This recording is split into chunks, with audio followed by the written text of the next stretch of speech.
Nu, ko šodien noskaidrosim, kas tad ir Šveices basketbolists Latvijā Tonijs Ročaks un kāpēc viņš ir tieši VEF-ā. Hey, Tony. Hello. Nice to meet you here.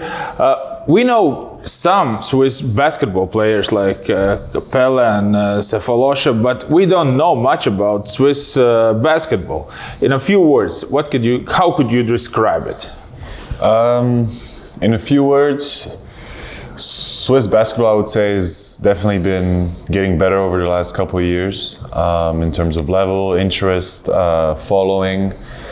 So it's never been the main sport in Switzerland. It's, ice hockey, football. Alpine skiing? Skiing, of course, all the winter sports as well. I myself ski since the age of 2. Everyone skis, But yeah, Switzerland basketball has never really been on the map in Switzerland. So in recent years, we've been trying to put it on the map through obviously the national team, but also just representing Switzerland wherever we go as players, whether it's in college in the States or professionally across the world. We try to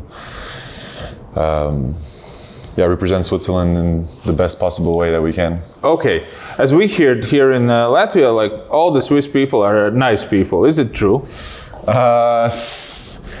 We have this reputation of being neutral. Yeah, you have. So yeah, I guess you could say we don't pick sides or we're not, extreme in any ways. But Switzerland as a whole is a country that's really well organized and everything is well structured. So. Yeah, I guess we have, a good system, and I think people just, follow the rules a little bit more than maybe in other countries, and so maybe this is why the stereotype, comes from. But yeah, definitely. Okay, but when I start digging about you, there were, I guess, more secrets than Jason Bourne has. So you're actually not born in Switzerland, right? You're born in Croatia. Correct. I was born in Zagreb and I moved to Switzerland, to Geneva when I was 3 years old. Both my parents are Croatian, so I consider myself, both Swiss and Croatian. Home is in both countries for me. So yeah, there's a lot about me that we can unpack, but yeah. So you also know Croatian language, of course, because you speak it with your parents, yeah. Right? So you know also French and German, of course, correct. Yeah, and English as we talk now. And I heard some words in Latvian also. Yeah, I've had to learn, languages, multiple. Obviously, I learned multiple languages, so I kind of. The more languages you know, the easier it is to learn new ones. Obviously, Latvian is Slavic language, like Croatian. Some words are similar, so I don't. Maybe I have a knack for not language. Kind of Slavic, but okay. Yeah. Okay. But okay, like living in Switzerland, you can't imagine for a small country what it means that the others learn your language, because there are 4 national languages, correct. Right? Yeah.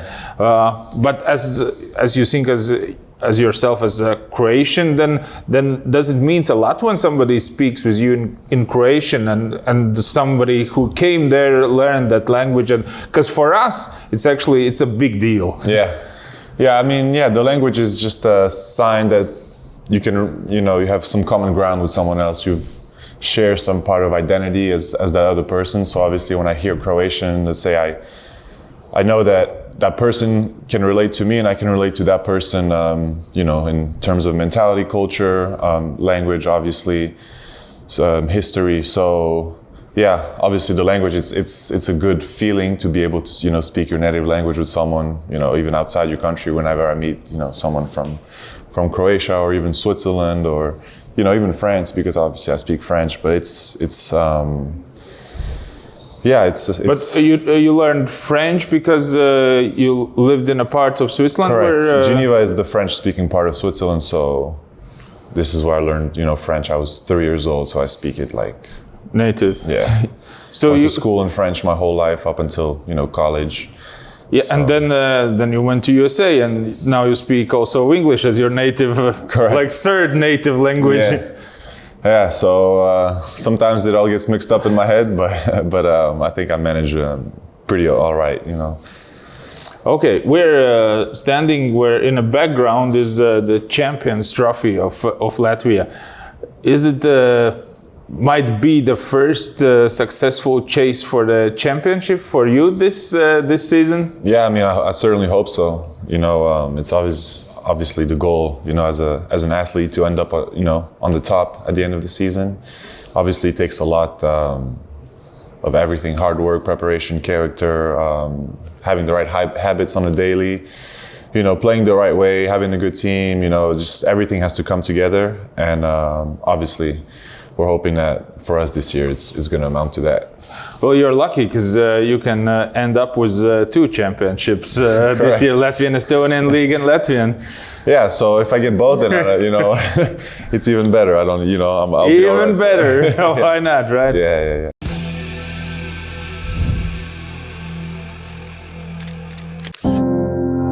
Tāpat kā dzīvē nav 2 vienādu rokrakstu vai raksturu, tāpat nav arī 2 līdzīgu biznesa izaugsmes stāstu.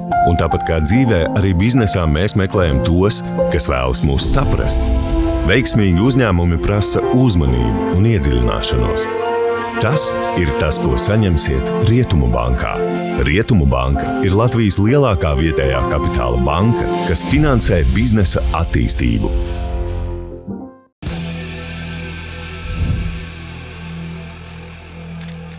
When you went to USA, or when you still were in Switzerland, did you ever plan that maybe someday I will play basketball in Latvia? Because you said that you definitely wanted to be a basketball player, or if not basketball player, then basketball coach. Yeah. I mean, since I was a kid, I wanted to. I knew I loved basketball, and I wanted to take it as far, as I could. Obviously, my career is still in its, we can say, early stages, but I've already, basketball has already opened many doors for me in terms of, I got an education through it. I've, traveled the world. I'm here today because of it. So, I never had Latvia in mind, but I was always open to basketball taking me exactly, where I needed to be and go. You went pro when you were 17? Correct. I was playing professionally in Switzerland, as a young player, as a youngin. As a wunderkind? Yeah, a little bit. I was, a prospect, obviously, in Switzerland, and, it was different routes that you can take. Once you hit that age of 18, you can start playing professionally right away. I took the US route because I wanted to get that education and a diploma as well. So, obviously rounding myself a little bit, more as a person and not just be a basketball player. And you were studying business psychology, right? Correct. Yeah. Correct. And I got. So why this choice? Because you could study, I don't know, environment or jurisdiction or whatever, but you choose this. Yeah. Psychology was always something that, I found interesting because I think it's applicable to any area of life, whether I'm just sitting on the couch at home playing basketball, having a conversation, or in any workspace, really, there's some psychology involved. For me, at first, it came from a place of wanting to understand myself, my mind, other people, how things work. At an early age, I saw a lot of different people, different cultures, Geneva, Switzerland being a very international place. I always ask myself questions about, what makes people, people. So kind of mix that in with business, got my master's in I got a business master's as well. So something that, I could apply in the business world. And psychology was just something that I always enjoyed studying. So you read as like an open books, right? I can't tell that to people. Does it help during the game somehow? I mean, it helps have a better picture of, myself in certain situations. It gives me a better introspection about myself and helps me understand, my thoughts, my feelings better, but obviously, not everything is applicable, to basketball, but I kind of break it down on my own through kind of all the things that I've learned, combined experience, also from the books, from, studying it. So I can tell you what comes from where, but it's definitely a world that I feel like I'm always in. Okay, but still, you can maybe use it to get into someone's head with some trash talk or something, which is like a small thing, but in the end, all those small things matters. Definitely. I mean, basketball is... Are you a trash talker? No, I would say no. I'm a very, intense player, and I usually don't trash talk. It's happened, and it will happen. Obviously there's room for that, I think, in the game. And I honestly, I like it. It's fun. But I use it more, let's say in practice, with my own teammates, not to talk trash and put them down, but maybe get something out of them, like bring more energy or just wake up someone sometimes. There's a lot of different ways, it can be used. So that's not easy to get into your head. Only person I can get in my head is me. So even you don't know all the ways to get in there. Correct. So I'm this is the final boss, for me. Yeah. Okay, you were talking about business lately. What is fitness a la carte? That's what it's called. Yeah, that's my dad's. My dad was a athlete. He did karate. Karate, yeah. Growing up, he was very, European champion. Vice world champion. So very high level. So growing up, we'll always, in sports, I played soccer. Growing up, I played, tennis, football, ping pong, even. Karate, obviously, for 7 years. So I think all those things helped me, with basketball as well in different ways. But my dad kind of always helped me and my little brother in this world of sports. And fitness a la carte was, his little project. He had a little gym. He had clients, obviously, and he would, do his own little innovative, workout, stretching. So that's where that comes from. Sounds like from a movie. Former champion now opens his own gym and teaches young kids to do it. Yeah. But okay, you said about the little brother who is actually not so little anymore, and he also plays for a national team. Right. So but the two brothers play together. That's something. It's special. It's special because we're 2 years apart only, so we grew up really close.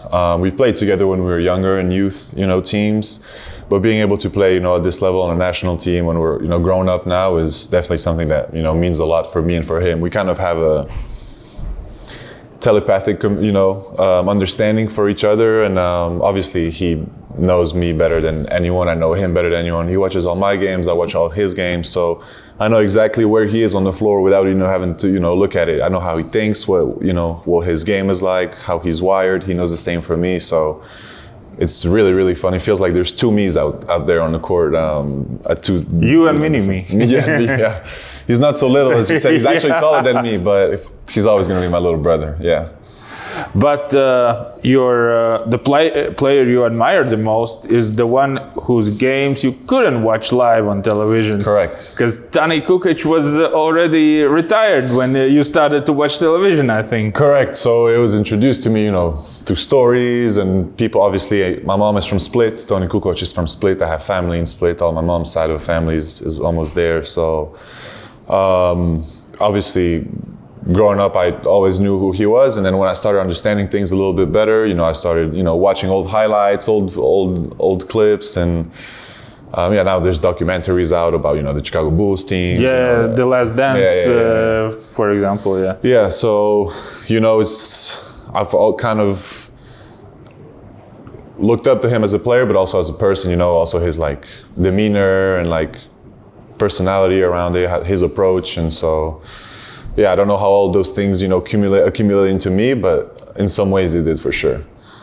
Okay. I'm not a lefty, so some things I couldn't copy everything. But I wrote down some myth about Swiss people, and I want to ensure with some of them. Okay. So, for example, everyone is rich in Switzerland. That's what we think here, definitely. It's a subjective question. The standard of living is definitely higher. So if you compare it, what people make there to what people make, maybe in other places. You could say Swiss people are rich, but the expenses are also a lot more, How much coffee costs in... 6 to 8 euros. Okay, we're getting close, but still not so close. Yeah. Okay, yeah, everyone is nice, you said about that. Everyone in Switzerland eats a lot of chocolate and cheese. It's definitely very embedded in the culture. We have the Swiss cows, the milk, so obviously the chocolate, obviously, the cheese as well. As you might know, fondue is, a national, specialty. Yeah. So it's cheese-based, but we have many other ones like raclette and other ones. So people you miss a good fondue in Riga? I've been outside of Switzerland for a while, so I do miss it. But whenever I have the chance for it, I do enjoy myself a good fondue. Yeah. Swiss banks are the most trustable in the world. Yeah. You keep your money there. For sure. And it's one of those things you never have to think about. Again, it's a little bit political. Never had a war. It's a safe country. Never been invaded. So people from all over the world, put their not just money but valuables, and store them there. So it does have that reputation. Yeah. Okay, and now a little bit. Let's talk about history. Yeah. What do you know about Swiss basketball history? They were one of the first, not one of the first, but the founders of FIBA. Yeah. And actually Latvia also was one of those who signed that document to found FIBA. Do you know where the first Eurobasket European Championship? In Switzerland. Yeah, in Geneva. And first who won? game was Remember? Latvia. Yeah. Against Spain. Yeah. And we beat Swiss in semi. Yeah. So did you know that we have a movie in Latvia about that? I did not know. Yeah, here it is. We're playing against Switzerland. 1935. Yeah, 1935. Because actually they were playing pretty rough, as the history tells us. So our coach did a move. He changed the players and put on the biggest guy, like half on Latvian half. Yeah. And then after that, somehow we managed to win. Yeah, and after that, also we won Spain. What's the movie called? Dream Team. Okay. 1935. Okay. So yeah, it's also in English. You can try to find it. Check it out. And check it out. Yeah. So we started kind of talking about the championship, and then we finished it with that, and I just wish you not one but two, man. Thank you. Make it two. Thank you. Appreciate it. Thanks. Thank you.